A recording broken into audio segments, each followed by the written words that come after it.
Well, staying on land reform, the Constitutional Review Committee will host a public discussion on acceleration of land redistribution today. The move follows a parliamentary resolution enabling the Constitutional Review Committee to conduct public hearings to determine the feasibility of land expropriation without compensation. It's also investigating the pros and cons of amending Section 25 of the Constitution, which deals with property ownership rights. The committee is hoping that its meeting will create a conducive environment for an open discussion and exploration of ideas before the public participation processes on the constitutional review. The public has until the 15th of June to make their submissions. Public hearings will subsequently be held across the country.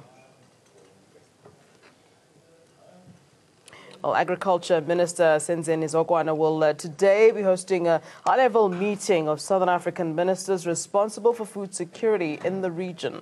Well, the event is held annually. The Committee of Ministers responsible for agriculture and food security is one of the 6 sectoral and cluster ministerial committees in Southern African Development Community.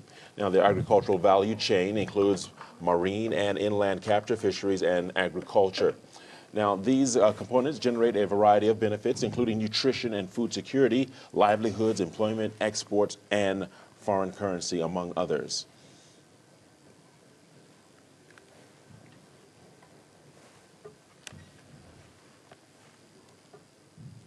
Well, joining us now in studio is Minister of Agriculture, Forestry and Fisheries, Mr. Senzeni Zokwana. Minister Zokwana, thank you so very much for joining us this morning on Afro Breakfast. Morning. Well, as a start, there are 3 components. Before we get into your meeting with the SADC counterparts, there are 3 components when it comes to food security: availability, access, and utilization or consumption. How are we faring in the SADC region when it comes to those 3 particular components? Yes, as a region, we do have challenges, although we do meet some of the challenges. Because remember, food security depends upon how much we produce. How much we produce will inform whether people have got access to that which we produce. And when we produce less, prices go up and many people are not able to afford.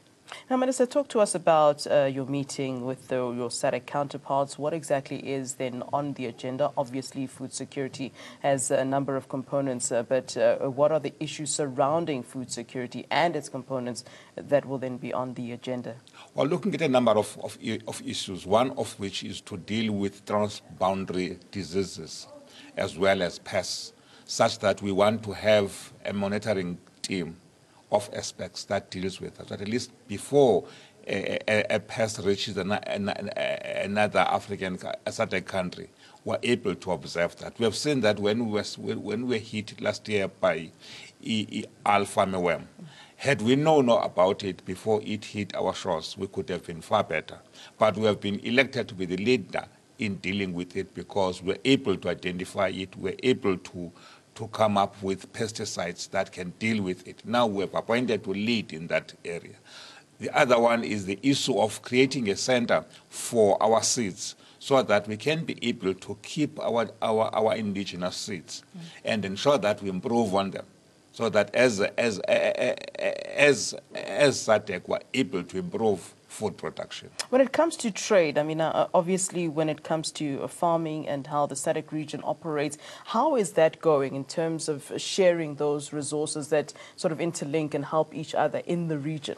We do a lot. For instance, in the value chain, the most of livestock from Botswana and Namibia end up being slaughtered in South Africa, and we allow that process to happen. And in other areas like fruit and others, we do work and we do exchange ideas, and some of those are controlled by Department of Trade and Industry.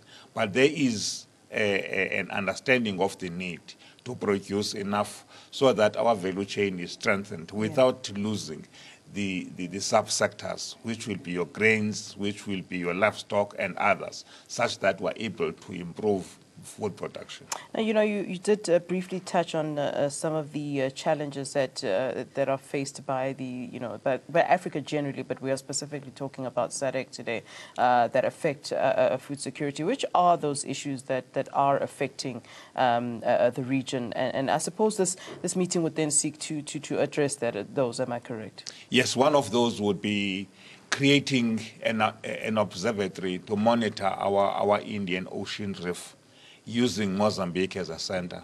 South Africa has been asked, and we have agreed to assist them, because we do have such a center to prevent the illegal, unreported fishing by foreign vessels. So that is one of the issues we are going to deal with. Yeah. The other one is to grow and strengthen our research center, which is in Botswana, through funding, and make sure that there's a joint funding, because without research capacity, we'll always be behind in terms of new technologies that are involved in the food production.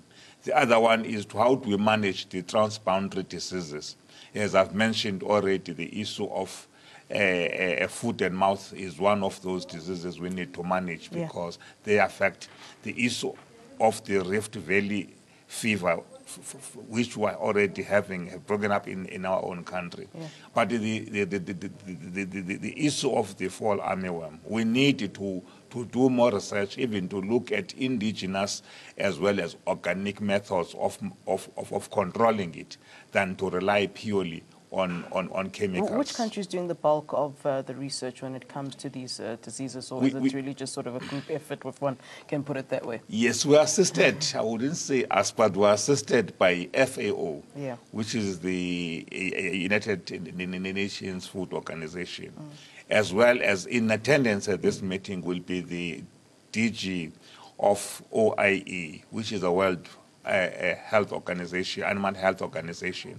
So we do work with others, but we have been compelled as a country, or we've been requested to lead in some of this. As an example, in the fall armyworm, we discovered that by the time it hit us, already in Africa, it was already resident. So the issue of early disclosure, early warnings has to be upped, so that we're able to prevent before we are hit. The other one that is really now devastating is the avian flu, which is carried by migrating birds.